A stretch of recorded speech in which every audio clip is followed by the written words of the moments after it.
Travelers on the Omnibus occasionally touches on mature subject matter with mature language. As such, the audience discretion is advised.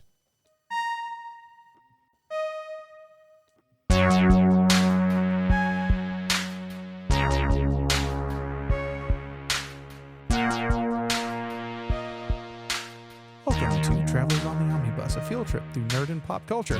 My name's James McCarthy. I'm Jody Kai. Yes, it's a two-man rest stop tonight, so there we go. Yeah, but our longest one, I think. It is. It's legitimately our longest one. This could have been an episode by itself. We could have just set it off to the side in case we needed a filler, but we don't do that shit. Well, so this is our rest stop on CoastCon 46. It's not evergreen content. Right. It's already been true. 2 weeks from. That is true. This is the longest running, as I understand it, science fiction convention that happens at the very least in South Mississippi, but I think of all of Mississippi. And that took place on March the 1st and 3rd. Past Jay is actually going to repeat that exact same thing. So apologize for that for my past self and my present self, which will know my past self will know as my future self. I want to say it started in 75? 77. 77. Okay. With Star Wars, with the year Star Wars came out. Gotcha. Just a quick anecdote. I know at the first one they had the trench run. They basically set up boxes and stuff, and they had built X-wings and they recreated the trench run with people actually running down the trench, which is pretty cool. But we're here to talk about not us, but we may afterward. Who knows? But us past. We'll be talking about that, and I'm gonna throw this over to Past Jay. Now, Future Jay has spoken. Ladies and gentlemen, welcome to CoastCon 46, the review. CoastCon 46 was a science fiction and fandom convention that took place from March the 1st to March the 3rd in the Mississippi Gulf Coast Coliseum's Convention Center. 3 people at this table went to it. One every day, 1 2.5 of a day, and 1 day. In fact, our lone audience member that is left was also here with him for that day. Gentlemen, what did we think of CoastCon? I enjoyed myself. It was good. It's CoastCon is not like the phenomenal, oh my god, this is so great convention, but it's just it's good, and I enjoyed myself. One of the guests of honor actually mentioned that it's a smaller convention, so what you lack in visual and maybe stimulus as far as you go, you make up for with more one-on-one time. It's more focused stuff. It's also laid back, right? I haven't been in a few years, but it's more of a chill, you're not back. being shuffled off to. Right. It's like, if you want to see this, you better be here at this time, because if you don't make the line at a certain time, they're going to cut it off. And they usually have enough space. It's not overly crowded. No. The gaming area is breezy. It really is. So I want to start out with what is probably me and Brady's favorite guest from this, although there's another guest here that when I talk about it, Brady may punch me because I didn't realize this until afterwards. But we're going to talk about the fun one first. Shane Hensley, author and creator of the Deadlands RPG series. Yeah.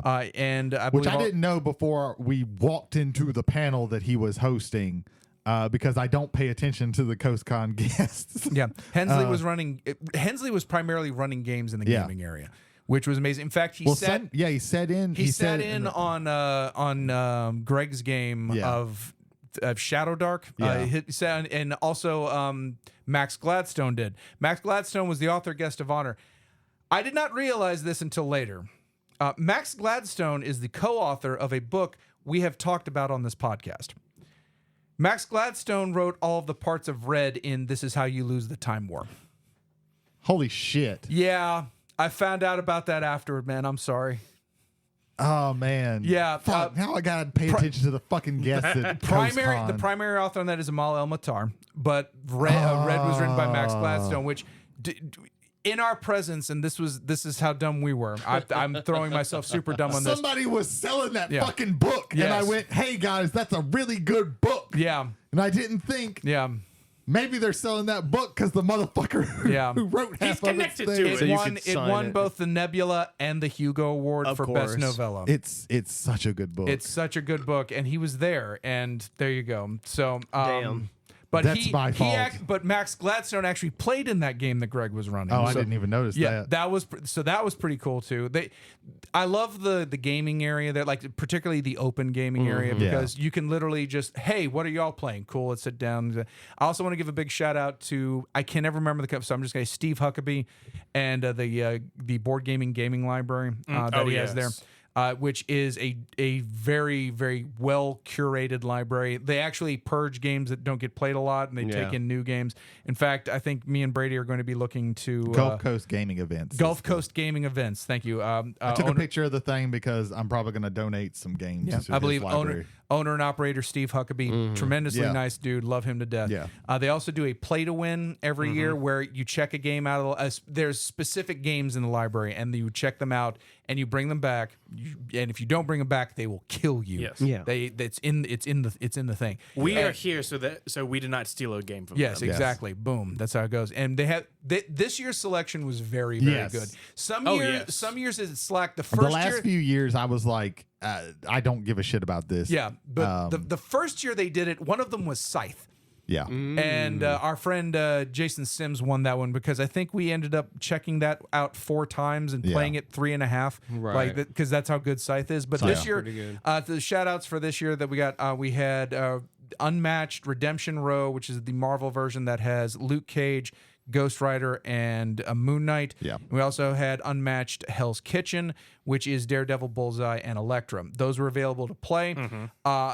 Our friend of the show, John Sheldon, won Redemption Row, and he didn't want that, and I already own it. The reason why we did that, there's a gentleman, I want to shout his name out, Jason Meyer, or I think it's Meyer. If it's Mayer or Jason, I apologize. Jason, Jesus Christ, I'm so stupid. John Mayer. I'm thinking of, I want to run through the halls of my high school, but that's also John Mayer, and that's a totally different thing as well. Anyway, I'm stupid and ridiculous. John Mayer, he runs security for the con. John is a very good guy. Very good guy, good friend, and a fellow coworker of me and Ethan's. And he and he never gets the opportunity to really sit down and enjoy the fruits of this, what you're helping to protect. This is what you. And he was able to sit down and he was playing this game with us, and he really, really loved it. At that point, me and John made the decision: we're gonna, as much as this game and much as Redemption Row and Hell's Kitchen are out, we're gonna check this out. We're gonna bring because we were gonna win it for him. Yes. And when John won it for him, and we were able to.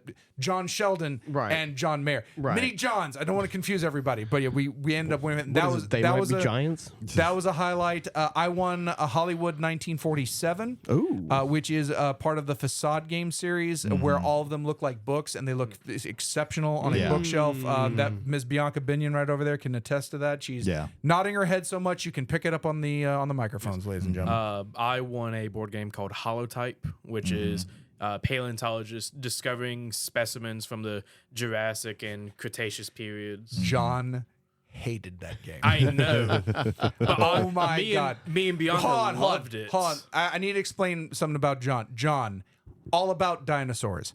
All about dinosaurs. If it has me and frogs, him and dinosaurs, or Gundam mechas. Yeah. If you put a dinosaur in a Puro 2, that's John's second wife. That's the way it's going to be. The cover of the game is just the word holotype and a triceratops on it. That's it. I saw that. I'm like, I want it. Yes. Yeah. And John hated the fuck out of that. It's too slow. It's about academics researching dinosaurs. It's not about dinosaurs fucking shit up. Is it super crunchy? I didn't play it. It's Is it Ethan? You played enough medium and heavy games. Would you say it's a medium game? In between medium and It heavy? looked medium I'd say to it's a me, but I medium. didn't play it. I'd say it's a medium. It's medium. It's a lot of small gears, but once you understand the small gears, it's honestly, if you should know this, because I believe you've played this. It is dinosaur lighter sidereal confluence. Oh, okay. Where you're trading resources for resources. Okay. You're getting this stuff in order to get this stuff to eventually create out points. They say it's an hour to 2 hours of gameplay, but once you actually know how the What you're functions doing. do, Yeah. the turn cycles are very, Well, that's very like fast. I think we banged out a scythe game in 45 minutes one time. Yeah. Because everybody knew what we were They, doing. they have different boards for how many people are playing. So like they have a 2-player advancement tracker, a 5-player, 4-player, things I like that. Because it was you, Bianca, John, and I believe our friend William from work. Yes. Yeah. Shout out to all the folks that we work with. But yeah, it was fun to be. It was fun to be around people we're normally around in an environment that was way more relaxed. Get a chance to actually enjoy company. Me and Bianca love the game. Right. John, he can go somewhere else with his negativity, but me and Bianca, we love the game. To be honest, when he was playing the game that I won the next day, like every other thing that he said was, "Man, this is so much faster than." He hated it so much. Because you won Life on the Amazonia. I won Life of the Amazonia, which is a bag building game. So it's like a deck building game, except instead of acquiring cards and building a deck, you're acquiring tokens and putting them in a bag and then blind drawing them and getting them to basically each player is creating a little piece of the Amazon with these environment tiles that you're putting down, and then you're placing what the game calls life. So it's either like you can put a tree on there, or you can put some if it's on a river area, you can put some water flowers on there, or there are animals that you have, and they're all these little cute meeples. Like you want a caiman meeple, they got a caiman meeple. You want a macaw meeple, they got a macaw meeple. Do you want a pink as fuck dolphin? Yeah, you want a pink. Everybody gets their own unique animal that it has special placement rules, but once you put it down, you basically unlock a power that you get to use for the rest of the game, which is really cool. I like the little dugong looking one. I didn't play the game, so I don't know what it is specifically. You mean the seal? The seal? Yes. Yeah. Yeah. Okay. Yeah. The face on it just kills me.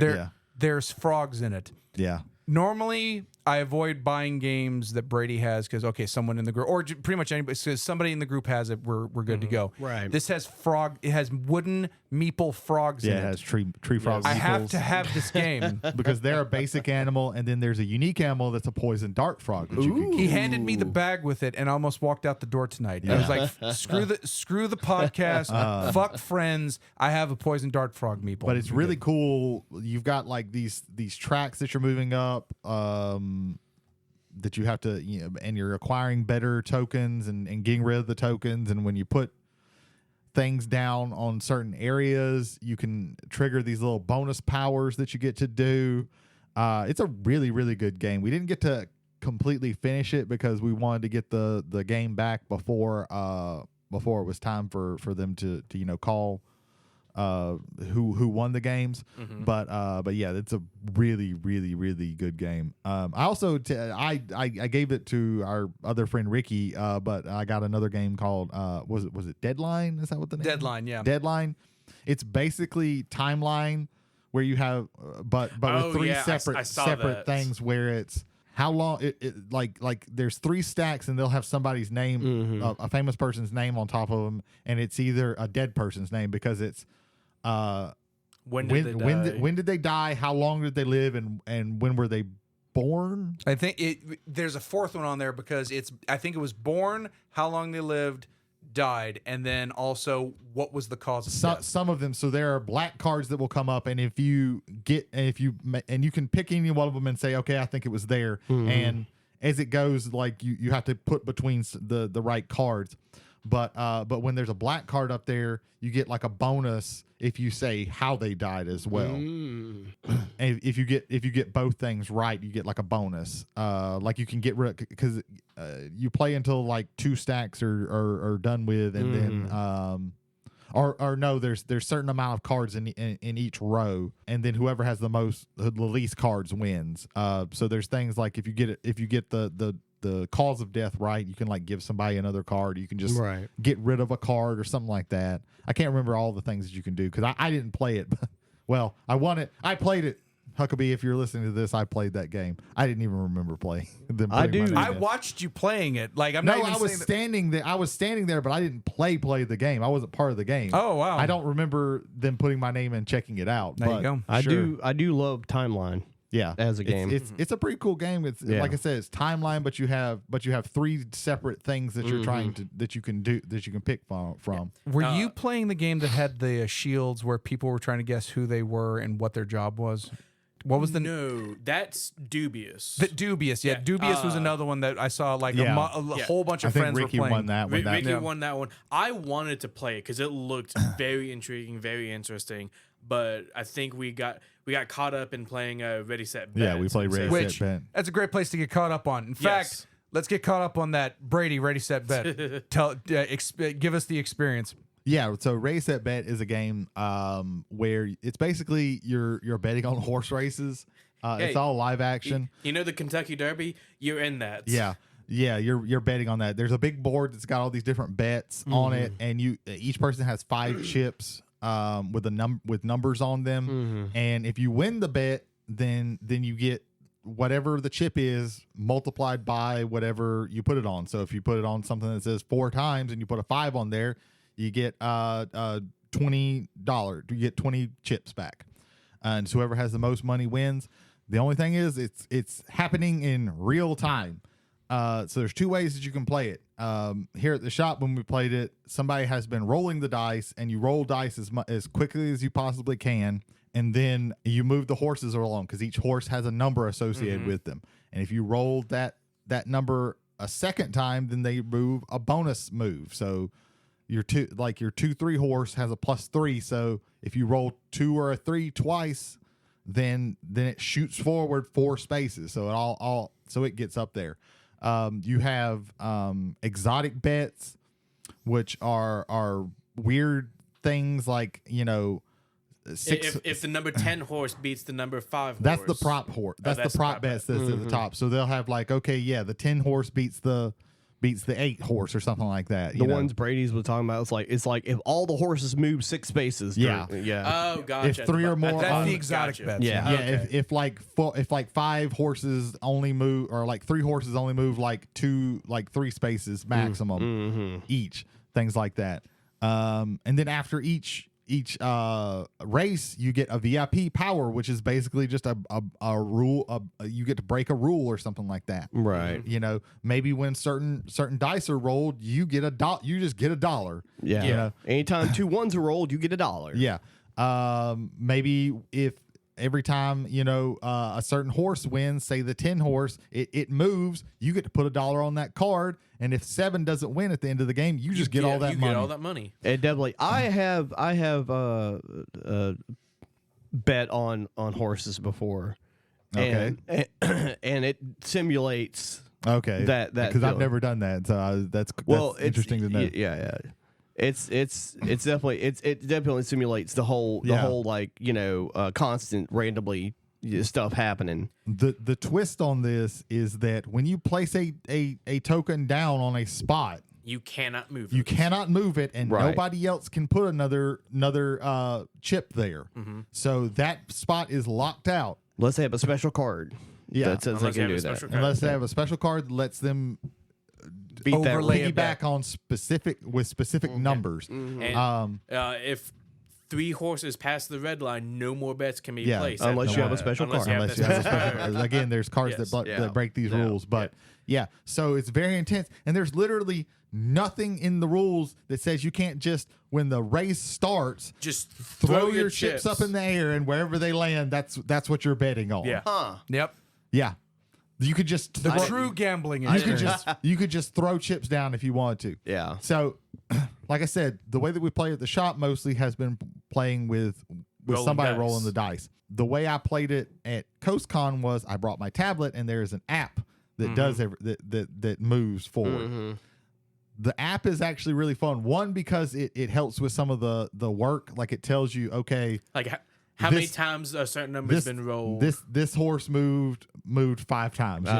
Boxcars and snake eyes were rolled this many times and things like that. So it's very easy to like catch up if you miss something. Shows wins, place, and shows. Yeah. It also has a thing where you can set how quickly it rolls. Oh. So for the first game, we for had the first race, it's 4 races. It was every 2 seconds. And then for the next 2 races, we did it 1.5 seconds. And then the last race, we did 1 second before it rolls. Oh my It was god. Yeah. amazing, chaotic. Yeah, it was and I very loved it. intense, and I haven't seen it. I haven't tried to see how low it goes, but I think it might go less than a second. 0.5 seconds. Ooh. I haven't played a game that invests you that quickly in just things going on the board, Right. Like Reddy said. Back. It is it's a great game. real-time gambling with no consequences. Yeah, yeah, and it's so good, and it plays like a large number. Like it can play up to 9 people. I do want to get one day a game of Right. of close to Somebody's the gonna max. get punched in the face. The max, because that's when it's going to get intense because Yeah. you only have so many spaces. Yeah. Yeah, Because if you lose, you get negative money. yeah, certain yeah, there are some that don't have it, but most of them, if you are Yeah. if you're wrong on the bet, then you lose some money. That's the risk reward there because Yeah. like the earlier bets will have you like no consequences, but if you put something down there, you don't know if that horse is Yeah. going to win, right? because there's win place, because the main board area is win place and show. So a horse that wins. A horse can show if it comes in first or second, and a horse a horse can place if it comes in first or second. A horse can show if it comes in first, second, or third.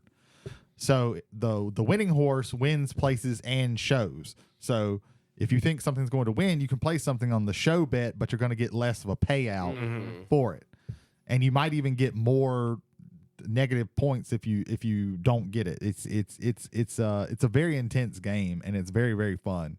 It's even most of the time that we've played it where I'm rolling, I've been rolling the dice, and it's been intense just on Right. my end. So Right. it's not like that's just a boring part of the game. Like, that's actually people a were fun like part of the slapping their hands together and like wooting and hollering Yeah. and jumping up and down and just totally, like Jay said, and everybody was invested. game. Yeah, you're Man, super there invested. were times me and Brady were out of our stage like, come on, number 9. Yeah. Oh come yeah, we on." were doing that here. Like after the first game, after everybody kind of figured out what was going on, when we got to that second game, everybody was just into it. Yeah. Yeah, but it's a great game. Both I have it. Jay has it now. And Jay, I accidentally have it because I bought it and then I found out that AEG is doing a Kickstarter for the deluxe version. I think the man actually to my left, Mr. Brady Davis, advised me of that.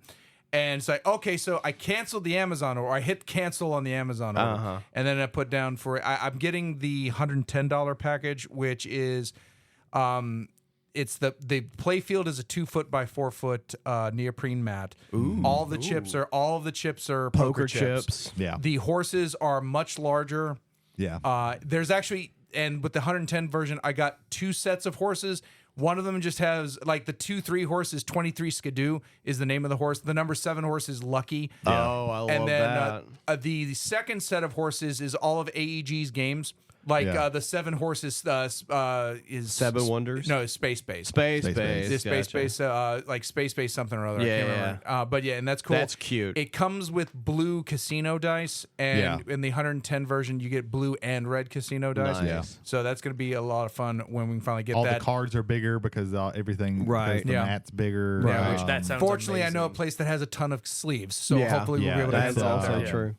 So Yeah, that's it good. looked really cool. It's just I don't need a second it's all right. version Right. of the game. Yeah, I'm probably going to be so I'm planning a board game quote unquote night for the company, and I have to sell it to them, but I think Ready Set Bet pretty much sells itself. That's a good one. And if it goes Yeah. over well, I may just donate that copy to the company, and that Right. way, if they want to do that, they just have it and ready to go. Yeah. I think like all of us are like really into board games anyway, but to have a game that is so random that it works. Yeah. It's hard to find, and it's also a game where everybody's having fun, even if you're losing, and you can't really game this game. Yeah. No. You cannot game this game This at is all.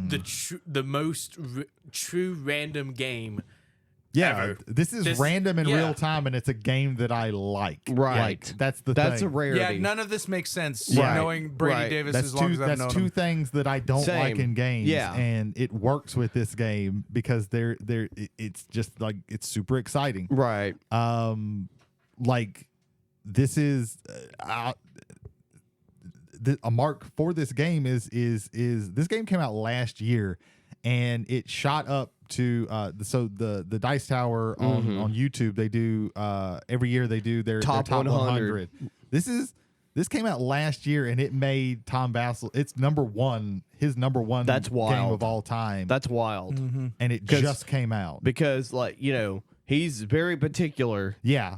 And he's played thousands and thousands. And all of it is either games. Le Havre or Cosmic Encounter. Yeah. But typically, those have actually fell lower. Like, those aren't in his top 10 anymore, I don't think. Usually his top 10 games are almost all dice games anyway. Yeah. Like, it is called the Dice Tower. I mean, the man loves dice games. Yeah. But, like, it's a fucking great game. It is an awesome game. And, yeah, we got to play that there. I do think sometimes these and it wasn't as bad this year because they were games that I actually wanted to play and I liked, but sometimes that play to win kind of overshadows other things to play. I know you had you also had a Blood on the Clock Tower game. This was the pinnacle for me once again. Saturday night in the main room, I get it has shocked me how quickly to get to 15 people. They had an ultimate werewolf room. Yeah. And 3 times people went in there, and God bless them. I hope they came out okay. Yeah. But for the last 2 years, every year we've had a Blood on the Clock Tower game. The crew from Baton Rouge that comes over was there. We also had some newbies. We also had the wives of the Baton Rouge crew there, and they sat down to play the game as well. I was watching this. I watched like the tail end of this. Yeah. Yes. And it was probably the best game I've seen. Also, friends of the show, Ryan and Jamie, they were formerly of Gulfport, now of Houston, Texas, but they were coming through to visit friends and family here and in Hattiesburg, and they stopped off for 3 days. So it was cool to run into them. We also played Cyberpunk Gangs of Night City, which I think went over pretty well too. But that Blood on the Clock Tower game was intense. That started out as 15 people. It never dropped. Like, no one's like, okay, I'm done with this. I'm leaving. No, everybody stayed with that to the bitter end. It was some fantastic play. Remember last year when we talked about this, Brady, and we talked about that dude that kind of sabotaged the one that happened at NarbyCon? Yeah.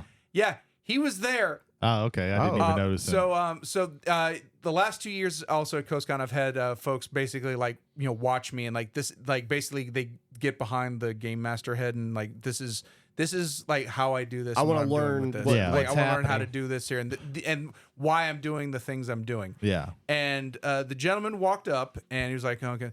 And like, he asked me, where's the drama? It's like, what do you mean, where's the drama? Well, you have a lot of information pieces here, and like that pretty much is going to Blue's going to have to win this because and then meanwhile, there's a giant fucking fight almost about to erupt between these people. There's the drama. The drama's there. It's not in this box. Yeah. I don't understand what that guy's problem is. Right.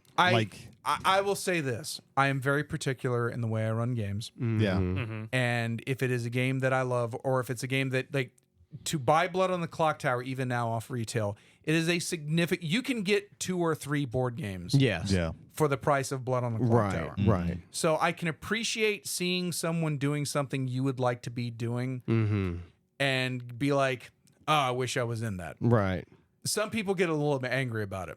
Because they don't have the acumen to do it. Well, I won't even say that, and the reason why I won't say that is I have not played a game that he has run before, so I will not. I'm not going to diminish someone without my bad having for played assumption. Well, this doesn't come from this guy is not a guy who has never ran this game or played this game. It's just that he thinks that apparently he thinks that there's like a right way to run the fucking game. I guess I don't know. I've seen and that there's. I don't know if they're a majority, a minority, but there, at very least, there is a vocal group within not just Blood on the Clock Tower, but within the overall community of social deduction games that these have to be run in a certain way. Some people take it to the point where like the rule and the letter is the rule and the letter. We've had games.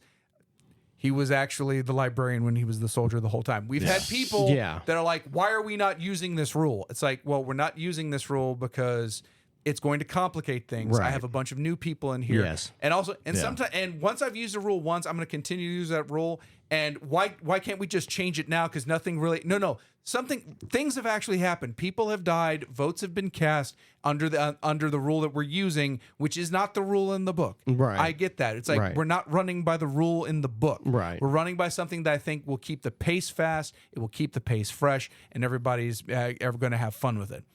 That's what I'm especially for this game, because it is very, very easy to get bitter. Oh, yeah. Because someone looked you in the face and lied to your face. For like 20, 30 minutes sometimes. Oh yeah. Yes. Yeah. Or in this case, 3 hours. There was a game that lasted 3 hours. This game lasted 3 hours. Did you only play one game? We only played three- one game, It was and it was 3 3 hours. It was 3 because hours. People were But engaging people in were the deliberate. invested in the whole time. People Like, were Right. deliberating. They were talking. I will say this. It started out 15. It came down to 2 players. Right. One of them was the Imp. Red Team won. Yeah. And it paid off because the Imp lied for the entirety of the game to the point where 2 votes voted the way the Imp needed to end the game there. Damn. It was fantastic. Red was mostly newbies and one person that could not do anything. They got voted out because they had no defense for themselves. Right. Like they'd say, "Hey, so what are you?" And like he would not talk. Right. And so it's like, okay, well, we have to vote you out, and they voted him out. Right. So I would say that was a hiccup. This was not a perfect game, but it was one of again for me, it was the pinnacle of the weekend because everybody came. Even that person came out like, "No, man, I had a lot of fun. I was just kind of like I didn't know what to do there." It's Right. like, okay. Yeah. Well, there you go. I mean, sometimes that happens because that I didn't know that guy did that. That really is like, what does that even fucking mean? Like, what is? Where's the drama? How can you look into the book thing and be like and see like drama in that? Like Right. that's just it's chits on a fucking felt board. Right. Like I don't even fucking understand that. Like that it is legitimately in the rule book. This is from Pandemonium Institute themselves. They say the first time you have like a group of all new people together, don't go into the rules too much. Right. Just hand them their stuff, give them enough to know what they need to do, Right. and then just let it go. yeah. Because it's really not the rules; it's the experience people. you create Yeah. between the people no that are in social that game. deduction is the rules. It's the interactions between the people Right. that make Yeah. the game. Oh Like, yeah, 100%. And the story you create in that, and it's one of the reasons why Blood is so good at that because it creates good stories. It's my 2 favorite things. It's my 2 favorite things, but my 2 favorite things in gaming. Right. 1, social interaction, and 2, game mastering. Right. When I'm sitting in that chair, I love being able to bring out that joy. Right. If I can do that, I've won. If I've failed at it, I've lost. I don't care how close to the bone rules. That was a perfectly rules adjudicated game. Sure. And everyone was miserable. Yeah. Fuck. That's not I fun. failed. That's not fun.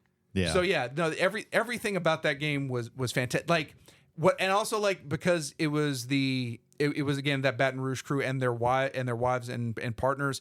It was really cool there because to see that again, there's a meta interaction with people you're always around, Yeah. and then add that sprinklings of people you have never met before, and the 2 kind of crashing together, and like people getting voted out for like, wait a minute, what the? It's like you sold that too well. We thought you were evil, so we voted you out. It was basically, Yeah. he sold his position too well, so they had to kill him. Yeah. Holy shit! Jesus.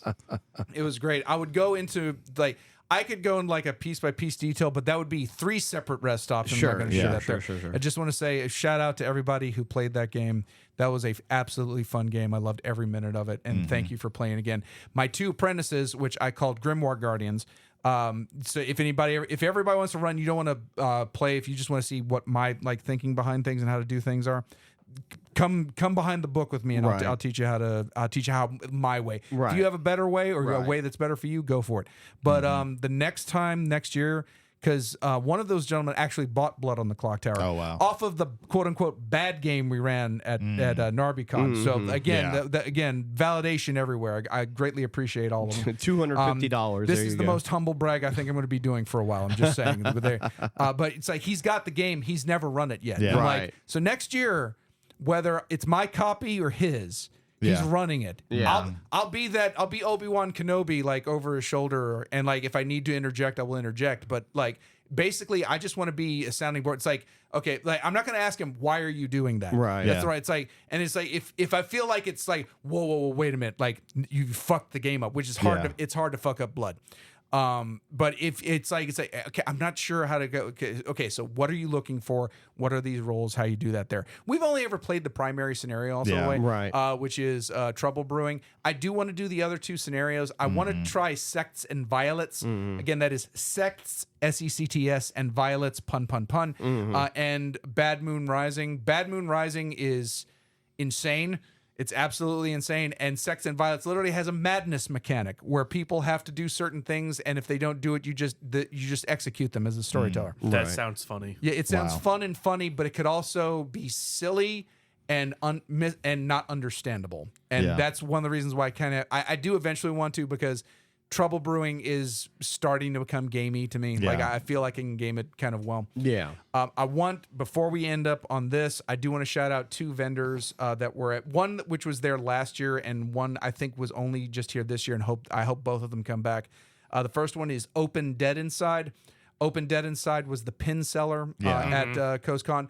Fantastic pins. They had some great pins last year. They also had the Loveland Frog badges. I bought all of their Loveland Frog badges again this year. And if you bring more, I will buy more. Yeah. Because a wizard frog is the best thing in the world. But they also had pins. I got a complete set of the Star Trek Division pins, which are Command, Ops, medical and science, and I gave Brady. I think you got. I have no fucking I gave idea. Brady the sciences pin, and I gave our friend Lefty Moreau. I gave him the ops pin. I had to get them back from him, and then I found out that his wife, who was actually at the con, Yeah, part of the I actually met her. Yeah. part of the Hancock County librarians. She's a librarian, and I found out she's a huge Star Wars fan. So much so that like Star Trek. Star Trek. Yes. Okay. I'll edit it so that I don't sound stupid, or I'll leave it in because if I'm going to humble brag, I should also show when I'm stupid. So yeah, there we go. So we'll do it that way. So, but she has a Star Trek hallway going to their bedroom, and it's like Star Trek commemorative plates and like pictures of the cast. Like oh, we forgot the art auction. Hang on, there'll be even more stuff. We're running long, baby. It's fine. We started early, so it's I just not gotta going to be too stand for a bad. minute because my knees. I'm old, you know. There you go. There's also Okay. the discovery that you made. Oh yeah, and then there's the fun stories. This one's gonna be longer than the episode. Anyway, moving on. But no. So there was a pin of Spock's like in blue, and so I Yeah. bought that. I was gonna give that to Lefty, and then she just immediately stole it from me. Yeah. And so I was like, no, this is good. These are Yeah. positive changes. So Yeah. it was good to get the pin. So the other one, Brady is going to be smiling. Henderson's Hearth. Okay, yeah. I was yeah. trying to remember what that one Yeah, was. no, I looked it up to make sure that's because the that is the jam. jams. That's The jam, jam. bread, and soup seller. Yes. So Henderson's Very Hearth good. makes foods from the Irish, Scottish, and Welsh side of things. Their jams. From their jams, we had a taste testing there Yeah. for their raspberry citrus honey jam. Very good. I Amazing. bought a bottle of it, so Yeah. I wish sounds I bought delicious. it, but I have a health appointment tomorrow, and I have to avoid eating certain stuff. The other one that I also bought was their orange marmalade, which I she almost said, got that one. which she said is very good on as a glaze for like hams and turkeys. Right. So that was good there. I almost got the blueberry thyme, but I stopped. I didn't get try that the one. blueberry thyme because I don't love blueberry. I tried the strawberry vanilla that strawberry she had. vanilla. Was very Yeah. good as Yeah, well. I actually I they have- almost bought that one too. HendersonsHearth.com. I'm going to super plug them for this because it was fantastic jam. I bought the Irish brown bread and I bought the soup mix, the Yeah. potato soup mix. me which and soup- Bianca almost got the potato soup mix, but The we, soup mix has onions in it, so I didn't get it. okay, But so we did get the raspberry citrus jam. Yeah. so Ooh, raspberry. all right, so Yeah, I put the jam on toast. I put the jam on regular bread. I've made peanut butter and jelly sandwiches with it, and it's Yes. very good. I make this promise to the table next week. We're going to have the soup. We're gonna have the Okay. soup next week. We We're gonna have find the out soup. We're gonna find out what's Okay. going on with that. I'd rather I have the may- jam. I'm also not an onion guy, so Okay. Cancel the soup. No soup. I'll bring the jam. All bring the three of jam. us bring the jam. No, I'm not Brady- bringing the jam. Brady- Nobody Brady's else Call can that have the episode jam. "Jam Out." Nobody else can have the Brady, jam.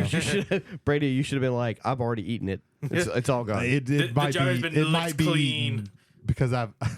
I can't Yeah. pump up the jam if there's no jam to pump Pump up. up the jam, But yeah, pump it up while your feet are thumping. Really quick, like the art auction was really good. I got Jay two also pieces. was in participated in the non-art auction.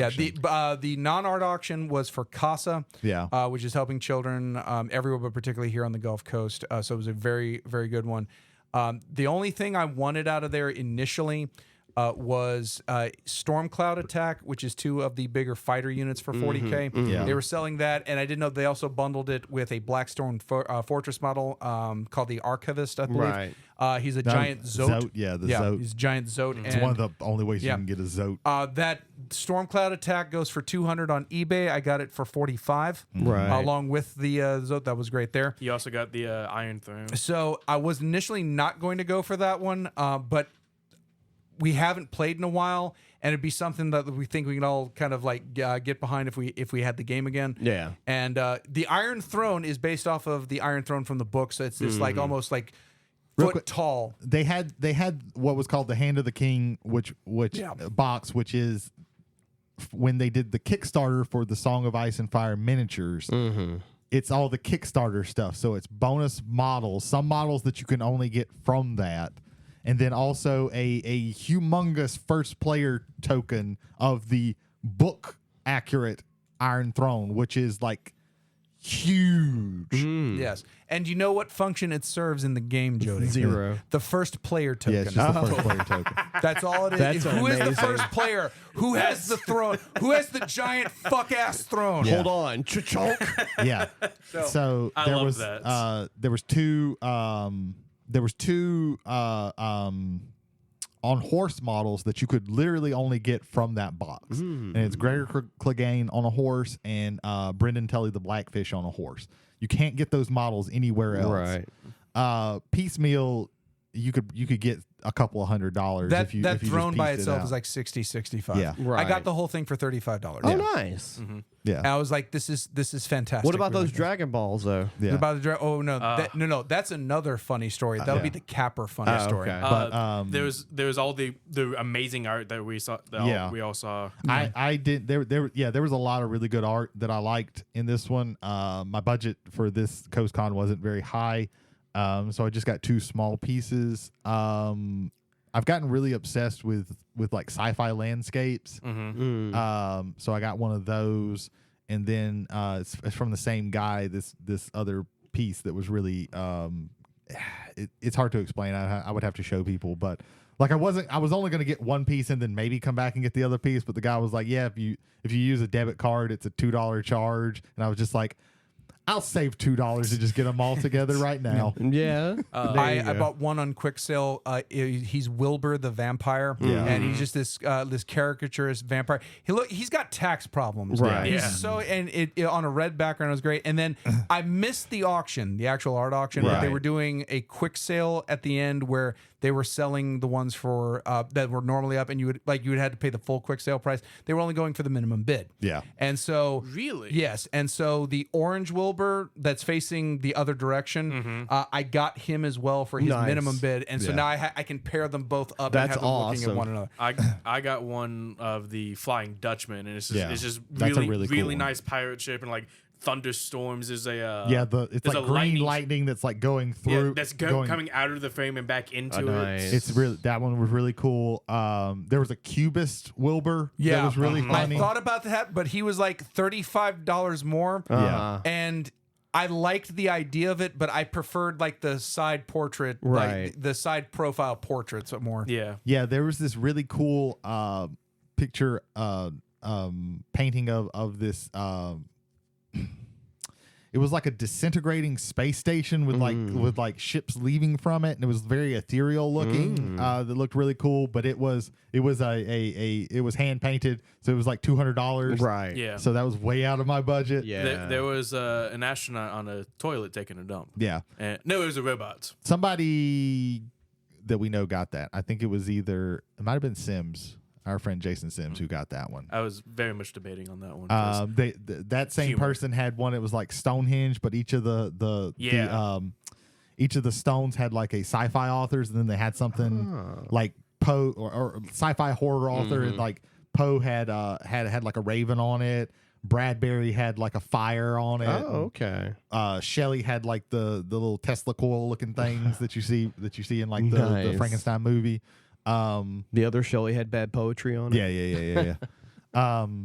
But yeah, they had some really good art this year. Some fantastic art. Yeah. Yeah, so much so that I spent $85 in total on it. Hell yeah. I probably would have if my budget wasn't so tight this year. I really, if I had the money, I would have gotten one of the Wilburs.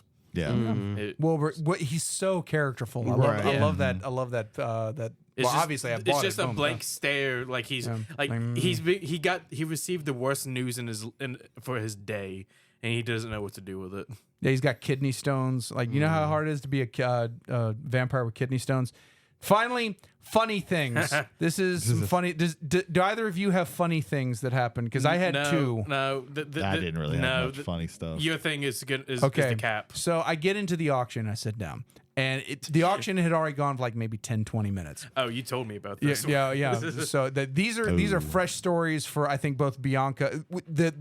Bianca was there for the second story. But so this gentleman walks in and he goes up to me and goes, "Have they started the auction on the swords?" Now, that wasn't Ethan. That's just literally, he said sword. And I was like, I don't know if they've done the swords. I didn't realize this was a fucking arms deal. What the fuck is going on? And so he sits down the row in front of me and on the between the aisle split. So not between, but on the other side where the aisle split happened. And something had been auctioned off. I don't remember what it was. But the next thing that was up was a mouse pad / card gaming pad. And it was, how best to put this, an anime girl with her mouth open and her eyes pointing to the sky, wearing a skirt that was covering only enough, and clearly she was wearing a G-string. Mm-hmm. And the barker for the auction is like, "Whoa, this isn't an 18 play. Legitimately, it wasn't a comedy like it's like, oh, there's like, this isn't an 18 plus," and they're like huddling together and all stuff. And meanwhile, this gentleman is doing this. For those of you who aren't in here right now, which is the entire population of the world -5, I was raising the roof with my hand while also having a seizure. So like, no one's bidding yet. Right. He hasn't called for a bid. He wants it, though. He needs it, Jody. He needs this shit. Wait till the bid goes. So the guy goes, and the barker goes just like $5, and someone in the front who was literally, all they were doing was just buying stuff so that money could go to charity. Sure. Yeah. That's what they were doing throughout the thing. Goes $5. As soon as the word $5 came out of their mouth, this guy goes, 20. Everyone in the room paused, and we just put our hands down by our knees and just let time pass until he won his fuck pad. Did anybody try and outbid his $20? No! He could have gotten that for $6. He could have gotten it for $5 and a penny if he wanted to be pedantic. If I would have been there, I would have said 30 just to make him raise it. No, because then you would have had it. No. That 20 was probably all that he had. No. So he wins this, goes out, pays it. The auction goes on for another hour. That auction went on for like 3 hours. Right. Yeah. To the point where it was actually running over time for the costume contest. Sure. Yeah. So he gets up an hour and a half in and is like, "Yeah, whatever," and he leaves the room. And that's when they auction the swords. And it was a set of 6 swords. That's hilarious. It was a katana, a scimitar, an épée. I want to say either a longsword or a broadsword, and two sparring swords. Right. And that went for $200. Right. He comes back and said, "Did they do the?" Yeah, they did. Oh, I saved like $50 for it. And it's like, you wouldn't have won it. No, you wouldn't have won it. He would have had 70 if he didn't. He would have had 70. So he would have been in the auction a little bit longer. But I just missed this guy because as I walked in to just check on how things were going in the auction, like whoever had won the swords was walking out, and I must have left like right before he came back to check. Yeah. It was there you go. Yeah. So that's funny story number 1. Now funny story number 2. So I hate anime. Everyone knows Yes. this. We Yeah. know this. And so Outside of a very small select few Outside of things. two things. outside of two things and in a sprinkling thing. Although I did buy the Bandai model kit for the Thousand Sunny from One Piece because I think that is a very characterful model and I think it would look cool on a limb. I can respect art. It is the story that I cannot fucking stand. So I'm in the bathroom because, you know, if you go to a convention, eventually you will piss. It's Right. just the way it is. You, don't, you could be completely dehydrated. Something in your body will generate piss, and you will have to get rid of that piss. Right. So I'm finished. I'm finished. I'm washing my hands.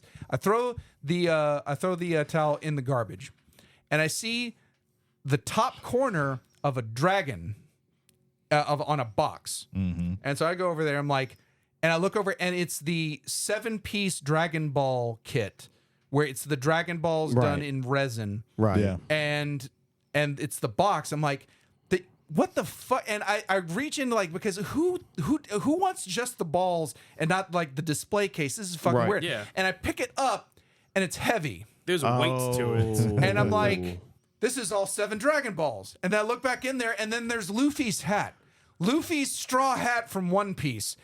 And I'm like, I just bought the Thousand Sunny, might as well. So I took a garbage hat and the entirety of the Dragon Balls. I can now summon Shenron, Make a wish. Make your wish. and I will wish for the Thousand Sunny to like shoot my enemies or something right there. So yeah, I got. We priced it out later. They're like $60 for the Right. Dragon Balls, like $20 to $25 for the hat. Actually, Right. Yeah. Although every time I've asked people, I paid the same amount for the hat as I have the Dragon Balls. How much did I pay in total? And I go, nothing. They were in the garbage. I did for those of In y'all. Jay's mind, where they belonged. For, for, yeah, for that day, Yeah. he said, I'm wearing a garbage hat. for yeah. Now, to be fair, I will say this: I then went over directly to the sink and I washed the hat off because it was not going to be on my head without some sort of cleansing Yeah. process. Right, So there you right. go, right there. Did you wash the balls? No. The balls were inside balls the display. Balls should always be dirty, gentlemen. Don't let her tell you any different. Anyway, Goodness. so I wanna end this That's here. one of the reasons that Jay's single. Yeah, there you go. There you go. So That's a good joke. There you go. All right, there we go. I want to end this bit on CoastCon. 3 of us were there. Obviously, one of us was not. That's true. But Jody, me and Brady came together and it's like, we need to have Jody be a part of this experience. Okay. And so we had there was a gentleman in the corner that was selling anime books. And one of the things he did was the Ghibli collection. And it's going to be really cool for something that we're planning in July. Spoilers, but just being right there. And so I bought that and I was looking, it was like, we got to find something for Jody. And then Brady mentioned something to me of seeing something at that booth. And I was like, that is absolutely perfect. So in this place, they had leather bound red print, like metallic Berserk, the entirety of the Berserk series Right. up to a certain point. Right. And I found this thing. Well, no, excuse me. Brady Davis found this thing. It's like, Jody has to have this. And so, Jody, this is our gift from us to you from CoastCon. Thank you. It is Ralph Bakski's Fritz the Cat. Yeah. How's on that for Blu-ray. anime? I have to say, by touching that, you are now on several lists. But that's okay because we've touched it too, so we're also on lists. This is animated. It is not anime, but I do appreciate the gift. There Thank you go. very No, much. not a problem. Not a problem. It's like as soon Brady comes up to me on the gaming floor, he goes, "That dude that you bought the Ghibli collection from, he's got Fritz the Cat." I on was like, Blu-ray. on Blu-ray. It's like mission accepted. He also Thanks. had Fritz the Cat too on Oh, Blu-ray. that's the bad one. Yeah. Yeah. This is where furry started. I mean, kind of, yeah. That's I will call that proto furry. Right. I will call that proto furry. Yeah. But Right. yeah, there Yeah. you go. So you have Fritz the Cat now. Thanks. There you go. I do appreciate it. That sounded so insincere. yeah. Travelers on the Omnibus, insincerity since 2022. Oh man. You know, it could have been American Pop, but thank you so much. They didn't have He didn't American have Pop. American Of Pop. course He they only did. had Fritz he the only Cat. had Fritz. If it had been Wizards, I'd have bought you well, Wizards. yeah. Fritz of course. the Cat or the Last Unicorn? We chose Fritz the You Cat. chose the better choice. Yeah. The Last Unicorn, actually, if you go back to it, has some of the worst dubbing ever. I think the Last Unicorn holds up. it's a good movie, but the dubbing is terrible in my personal I think opinion. it holds up. And ladies and gentlemen, that was CoastCon 46. Yeah. This is definitely going to be Yes, past Brady. This is going to be a rest stop. It is a rest stop. We're gonna get this out finally. That was 50 minutes of just nerd talk, start to finish. A lot of nerd talk. So, America, maybe even the other countries that have taken rides on the bus want to know, where's Fritz the cat right now? In my book bag. In your book bag. Still in the book bag. There you go. From like Wednesday. Will you use that to trade for like cards and Magic? Right. It's like, that's a very nice mana vault. Would you like this Blu-ray copy of Fritz the cat? And then they'll be confused, and then you just take the card and you run, and the deal is done. The deal is done. Do you like Crumb comic books, Underground comic books? Do you like Ralph Bashki's animation? There you go. Don't even ask them. Just put that, confuse them, take the card, run out the door. Here you go. You should randomly like, maybe Ethan won't listen to this. Probably not. So what you do is you get one of Ethan's like favorite cards, and you go, oh, that's a nice card. Here's a trade, and you throw the Fritz the cat down, and then you pick up his card, and then you walk away. I don't even want to pull out that DVD in the store, though. That's true. Blu-ray, sir. They went to the extra effort to put it on a Blu-ray I disc. don't even understand why that happened, but maybe when we record over his house next time, I'll switch out something. I would like you at CoastCon next year if you can. Yeah. If you can. So, but I just want to put that germ in the back of your head. Right. And also, by the time of this recording, we have not yet like brought the jams in for the taste testing, and I realized that again, those of us that went all got the jams, and you got no jam. No jam. There's no jam at all. Zero jam. This world is a cruel place. But there you go. Jody, you got anything else? Because I don't think I got anything. I think I'm all out of things to say, which is good because we have plenty of things to say continuing on with this rest stop. Absolutely, yeah. Which is basically we're heading out now. So, ladies and gentlemen, thank you for stopping by for our rest stop. If you like this episode or any of our episodes and you'd like to share it with other friends, but they don't listen to podcasts on the same channels you do, we're on Spotify, Apple, Google, and Amazon. I'd also like to shout out to McNarb Gaming. We're actually filming in the shop right now after hours. We could do anything. We could definitely do anything we wanted to. Take the Fritz the cat and find a board game you like, and then that's a trade, and you just replace. It's like, oh, Twilight Imperium. Yeah, it's like no, fair trade. It's Fritz the cat now, and then you walk trade. away. That's how you do it. We're gonna call that fritzing, where you trade something of value for Fritz the cat on Blu-ray. Could I do that the same for Fritz Lang movies? Yes. Yeah. Like it's like here's Metropolis. It's like here. Oh, Fritz Lang's M would be a shame if it became Ralph Bashki's Fritz the. Oh, it did. And then you walk out of Barnes and Noble, and you got the Criterion collection. It's a Fritz for a Fritz. There you go. Exactly. Yeah. It's even percent trade there. But ladies and gentlemen, this rest stop, we're about to roll out from it. I guess we have to roll out from rest stops, or otherwise we just stay here, and that's just weird. I think that's. But for travelers on the Omnibus, I'm James McCarthy. I'm Jody Guy. And thanks for stopping by and enjoying the ride, guys. Bye-bye.